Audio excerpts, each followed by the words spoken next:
उल्हासनगर विठ्ठलवाडी स्थानकादरम्यान महिला डब्यात मद्यपीनं धिंगाणा घातलेला आहे। अंबरनाथहून मुंबई सीएसएमटीच्या दिशेने ही लोकल निघालेली होती। बाजूच्या डब्यातील प्रवाशांनी मद्यपीला उतरून पोलिसांच्या ताब्यात दिलं। या घटनेमुळे लोकलमध्ये महिलांच्या सुरक्षेचा प्रश्न पुन्हा एकदा ऐरणीवर आलेला आहे।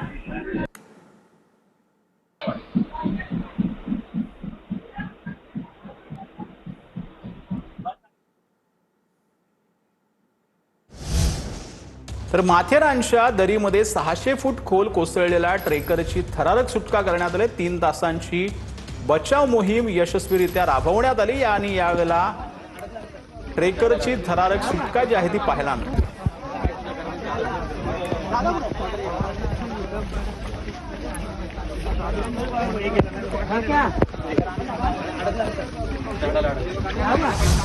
तर वसईमध्ये फेसबुकवरील रशियन मैत्रिणीनं 57 वर्षीय व्यक्तीला गंडा घातलाय। फेसबुकवर फ्रेंड रिक्वेस्ट पाठवत 7,38,000ची फसवणूक करण्यात आली। काही दिवस दोघांचा संवाद सुरू होता। तरुणीनं तक्रारदाराला प्रेमाच्या जाळ्यात ओढलं आणि लवकरच भारतात येऊन भेटणार असं आश्वासन दिलं होतं। यानंतरला दिल्ली विमानतळावर कस्टम अधिकाऱ्यांशी अडवल्याची खोटी माहिती देऊन फसवणूक करण्यात आली।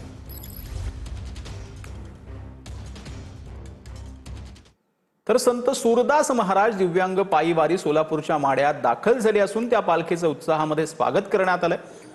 15 दृष्टीहीन वारकरी पायी प्रवास करत पंढरपूरकडे निघालेले आहेत। हे वारकरी 23 जुलैला पंढरपूरला पोहोचतील।